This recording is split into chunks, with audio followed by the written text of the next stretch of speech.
மகா உன்னதங்களில் விற்றிருந்து மனுமக்களை கண்ணோக்கி பார்க்கிற அன்புள்ள ஆண்டவரே, மீண்டும் உம்முடைய நல்ல நாமத்திற்கு கோடான கோடி நன்றிகளை ஏறெடுத்து தேவ சமூகத்தில் வந்திருக்கிற எங்களை உம்முடைய கரத்தில் ஒப்பு கொடுத்தீர். நன்றி ஆண்டவரே. நாங்களும் இந்த நாளின் ஆசீர்வாதத்தை பெற்றுக்கொள்வதற்கு இந்த நாளின் கூடுகையில் உம்முடைய சமூகத்தில் எங்களை தாழ்த்துகிறோம். எங்களை ஏற்று பலப்படுத்தும். மீட்பர் இயேசு கிறிஸ்துவின் நாமத்தில் ஜெபிக்கிறேன் நல்ல பிதாவே, ஆமென். அன்பான உடன் விசுவாச பிள்ளைகளை, மீண்டும் ஒரு தருணத்தை ஆண்டவர் நமக்கு கொடுத்து இந்த வாரத்தின் 6வது நாளின் ஆசீர்வாதத்தை பெற்றுக்கொள்ளும்படி ஆயத்த நாளின் காலையில் தேவ சமூகத்தில் கூடி வந்திருக்கிற உங்கள் அனைவருக்கும் ஆண்டவர் இயேசு கிறிஸ்துவின் நாமத்தின் இந்த வாழ்த்துக்களை தெரிவித்துக் கொள்கிறேன். கர்த்தர் நம்மோடு இருப்பாராக. இன்றைய தினம் நீதிமொழிகள் 23வது அதிகாரத்தில் சில செய்திகளை நாம் தியானிக்கப் போகிறோம்.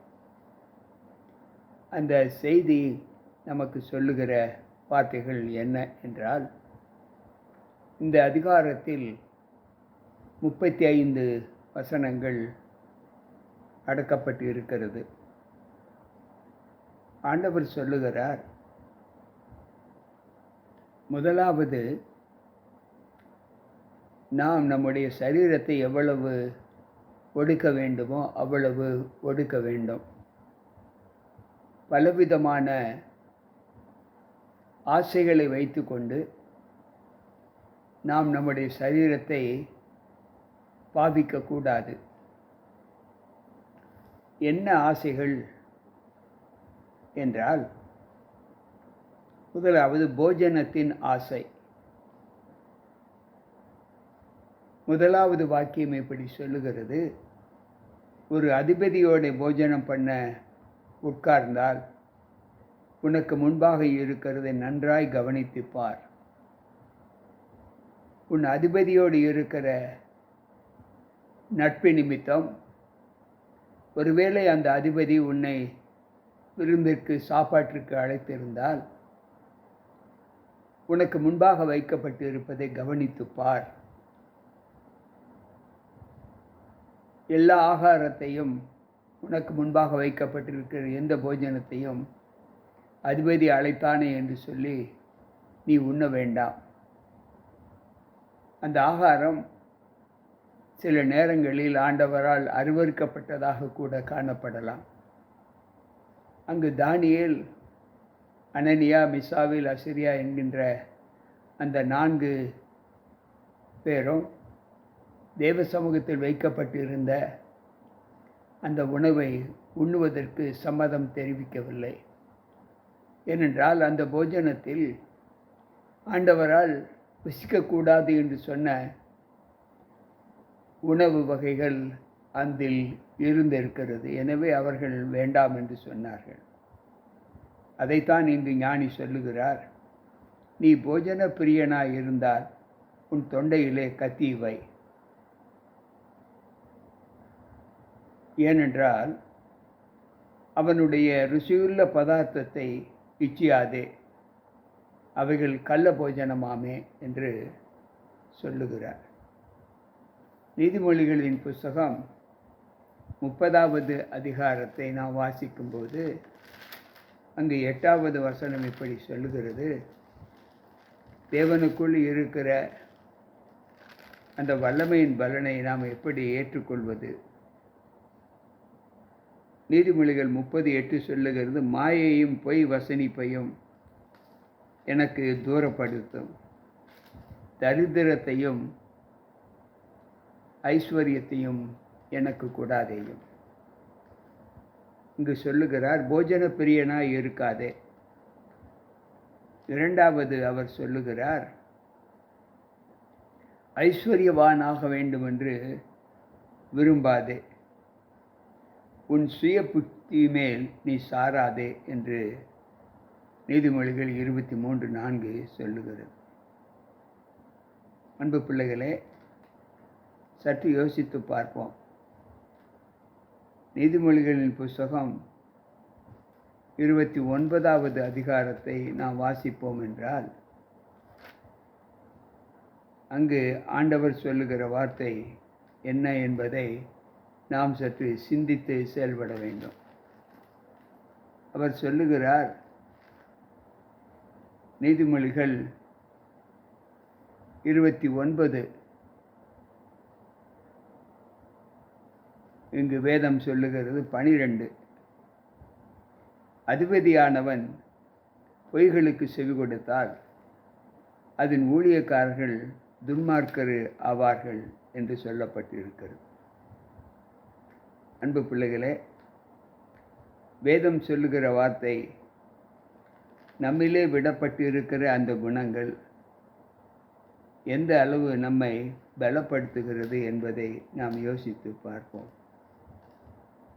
ஒவ்வொரு நாளும் தேவனோடு வாழ்கிற அந்த வாழ்க்கையின் குணங்கள் நம்மை எப்படி பலப்படுத்துகிறது? நீதிமொழிகள் 28:20 சொல்லுகிறது, உண்மையுள்ள மனுஷன் பூரண ஆசீர்வாதத்தை, பரிபூர்ண ஆசீர்வாதங்களை பெறுவான். ஐஸ்வர்யவான் ஆகிறதுக்கு தீவிரிக்கிறவனோ ஆக்கினைக்கு தப்பான் என்று சொல்லுகிறது. யார் பணக்காரர் ஆக வேண்டும் என்று விரும்புகிறார்களோ அவர்கள் ஆக்கினைக்கு தப்பார்கள் என்று வேதம் சொல்லுகிறது. அடுத்து அவர் சொல்லுகிறார், இல்லாமற் போகும் பொருள் மேல் உன் கண்களை பறக்க விடுவானே. அது கழுகை போல சிறகுகளை தனக்கு உண்டு பண்ணி கொண்டு ஆகாய மார்க்கமாய் பறந்து போம். நமக்கு ஒரு பொருள் இல்லை, மற்றவர்கள் இடத்தில் இருக்கிற அந்த பொருளை பார்த்து இது நமக்கு இல்லையே என்கின்ற வருத்தத்தை நாம் நமக்குள்ளாக உருவாக்கி கொள்ளக்கூடாது. ஏனென்றால் அது தன் மனதில் உருவாக்கப்பட்டதற்கு பின்பு சிறைகளை விரித்து கழுகை போல ஆகாய மார்க்கமாய் பறந்து போகும் என்று இங்கு ஆண்டவர் சொல்லுகிறார். அடுத்து அவர் சொல்லுகிற ஆலோசனை என்னவென்றால், வன்கண்ணனுடைய ஆகாரத்தை புசியாதே, அவனுடைய ருசியுள்ள பதார்த்தங்களை இச்சிக்காதே என்று சொல்லுகிறார். யார் உன்னை விருந்துக்கு அழைத்தாலும்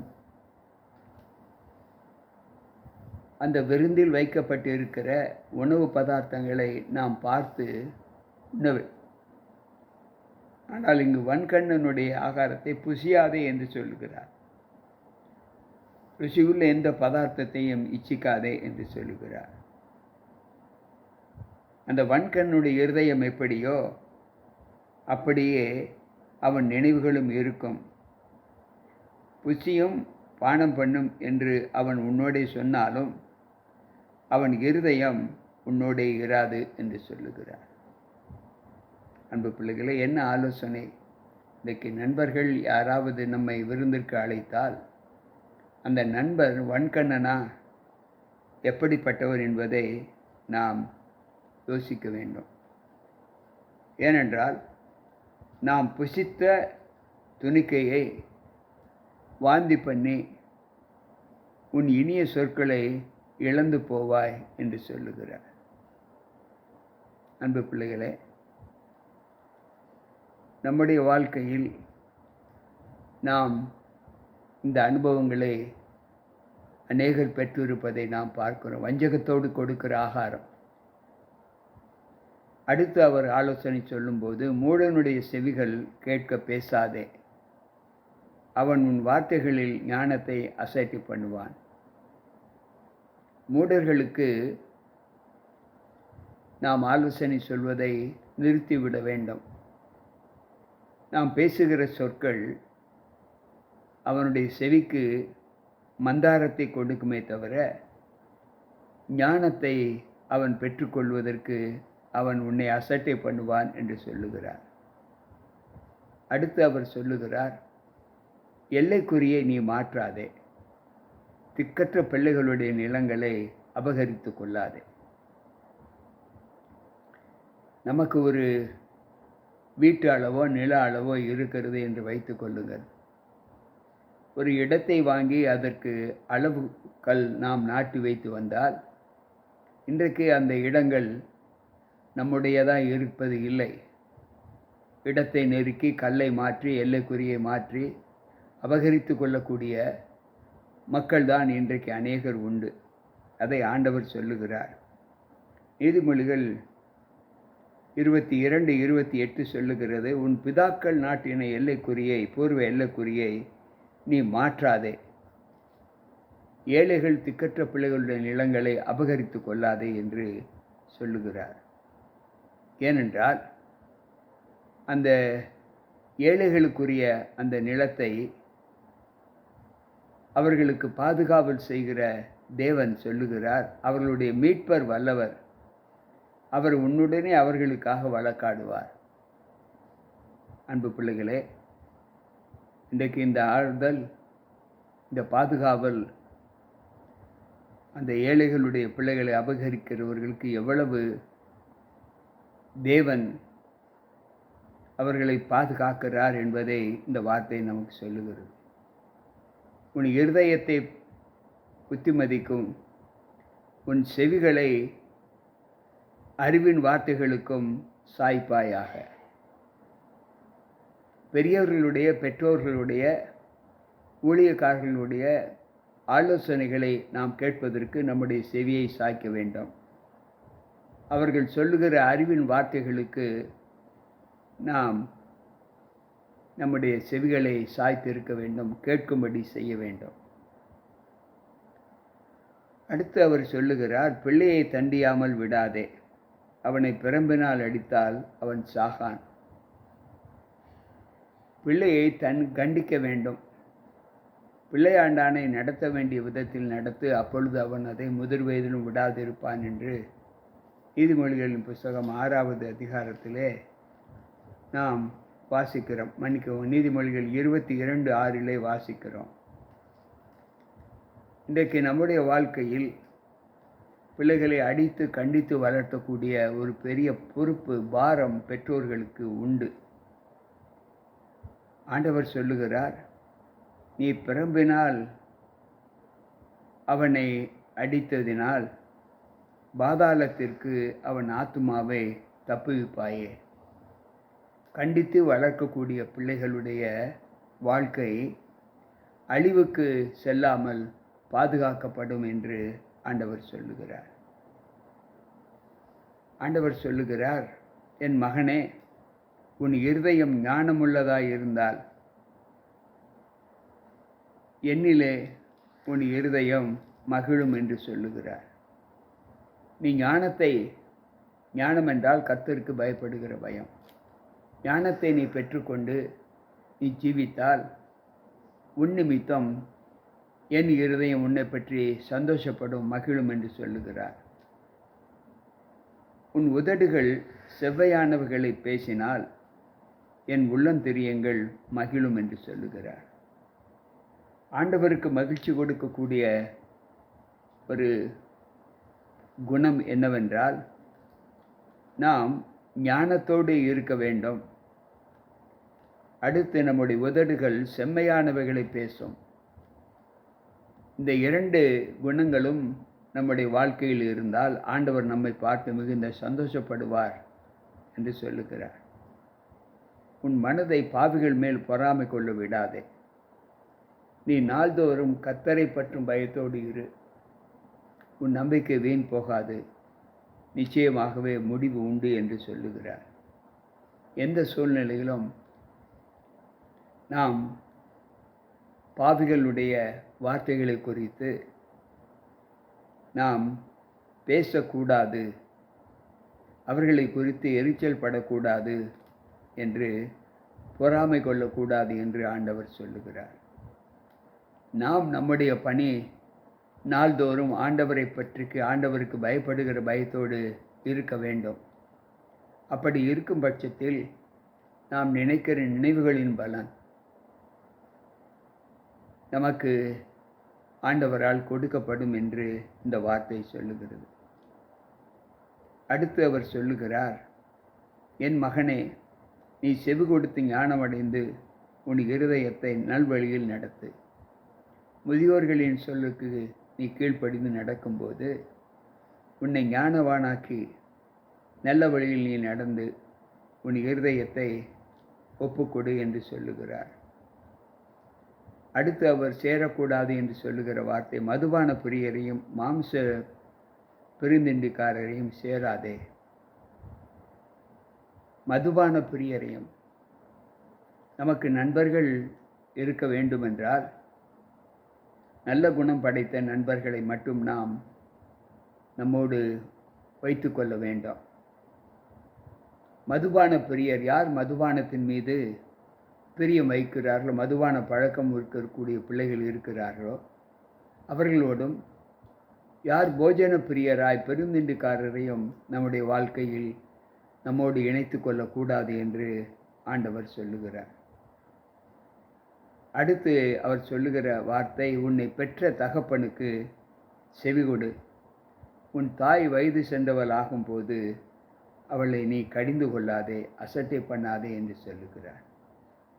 அன்பு பிள்ளைகளே, இந்த ஆலோசனைகள் நம்முடைய வாழ்க்கையில் எவ்வளவு ஞானத்தை நமக்கு கற்றுக் கொடுக்கிறது என்பதை யோசித்து பார்ப்போம்.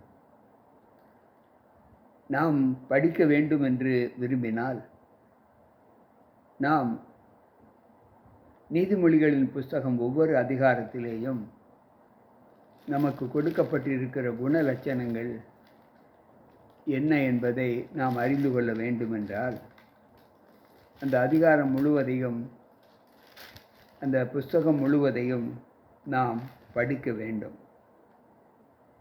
31 அதிகாரங்கள் நீதிமொழிகளின் புஸ்தகத்தில் கொடுக்கப்பட்டு இருக்கிறது. இந்த அதிகாரங்கள் முழுவதும் நம்முடைய வாழ்க்கையில் நமக்கு கொடுக்கப்பட்டு இருக்கிற வல்லமைகள் எப்படி என்றால், மொத்தம் அதில் 915 வசனங்கள் கொடுக்கப்பட்டு இருக்கிறது 31 அதிகாரங்களிலே. இந்த அதிகாரங்கள் முழுவதையும் நம்முடைய வாழ்க்கையில் நாம் படிக்கும்போது நம்மை சாலமோனுக்கு அடுத்த ஸ்தானத்தில் கொண்டு வந்து ஆண்டவர் நிறுத்துவர் என்று சொல்லுகிறார். எனக்கு பிரியமான தேவ பிள்ளைகளே, உலகமறிய அதிக நீதிமான்கள் இருந்ததாக சொல்லப்படுகிற ஒரு காலத்தில் ஆதியில் இருந்த சாலமோன் என்கின்ற ஒரு நீதிமான், ஆண்டவருக்கு பயப்படுகிற அனுபவம் உள்ள ஒரு மகன் வாழ்ந்தார் என்று லோகமே சொல்லுகிறது. எனவே இன்றைக்கு நாம் கற்றுக்கொண்ட இந்த ஆலோசனைகள் நம்முடைய வாழ்க்கையில் தேவனுக்கு பயந்து நடக்கிற ஒரு குணத்தை நமக்கு கற்றுக் கொடுக்கிறது. இந்த ஆலோசனையை உதாசீனப்படுத்தி அதை வெறுக்க வேண்டாம். இந்த ஆலோசனையை வெறுக்கிறவர்கள் மரணத்தை விரும்புகிறார்கள் என்று வேதம் சொல்லுகிறது. எனவே எனக்கு பிரியமான தேவ பிள்ளைகளே, இந்த ஆலோசனைகளிலே நாம் நம்மை ஈடுபடுத்தி தேவனுக்கு பயந்து நடக்கிற ஒரு அனுபவத்தை, நம்மை பெற்றெடுத்த பெற்றோர்களுக்கு பயந்து நடக்கிற ஒரு அனுபவத்தை, முதியோர்களுக்கு கீழ்ப்படுகிற ஒரு அனுபவத்தை, ஊழியக்காரர்களுக்கு செவி கொடுக்கிற ஒரு அனுபவத்தை, ஆண்டவர் கூப்பிடுகிற அழைப்பிற்கு இணங்குகிற ஒரு அனுபவத்தை நாம் பெற்றுக்கொள்ள நம்மை ஒப்பு கொடுப்போம், ஜெபிப்போம். அன்பு ஆண்டவரே, உம்முடைய வார்த்தைகளை கேட்ட எங்கள் ஒவ்வொருவருக்குள்ளும் உம்முடைய கிருபை தங்கி, ஏற்ற காலத்தில் நல்ல நிலத்தில் விதைக்கப்பட்ட வித்துக்களைப் போல ஆண்டவரே, உம்முடைய சமூகம் எங்களை ஆசீர்வதித்து பலப்படுத்தட்டும். ஏற்ற சமயத்தில் சொல்லப்பட்ட வார்த்தைகள் வெள்ளித்தட்டில் வைத்த பொற்பழங்களுக்கு சமமாகும் என்று சொன்னீரே, அதே போல் இந்த காலை வேளையில் இந்த 23வது அதிகாரத்தில் நாங்கள் கற்றுக்கொண்ட இந்த ஆலோசனைகள், புத்திமதிகள் எங்களுடைய வாழ்க்கையில் ஒரு பொற்பழங்களைப் போல காணப்பட கிருபை செய்யும் ஆண்டவரே. அந்த பழங்களை நாங்கள் புசித்து எங்களை உமக்கு தகுதிப்படுத்தி கொள்ள வந்திருக்கின்ற எங்கள் ஒவ்வொருவரையும் ஆசீர்வதித்து தாரும். மீட்பர் இயேசு கிறிஸ்துவின் நாமத்தில் ஜெபிக்கிறேன் நல்ல பிதாவே, ஆமென். அன்பு பிள்ளைகளே, கர்த்தருடைய வார்த்தைகளை கேட்டோம். நிச்சயமாக நம்முடைய வாழ்க்கைக்கு ஒரு மாற்றத்தை கொடுக்கும் என்று நான் நம்புகிறேன். மீண்டும் நாளை சந்திப்போம். உங்கள் போதகர் ஜி.கே. ராபர்ட். கர்த்தர் நம்மோடு இருப்பாராக. ஆமென்.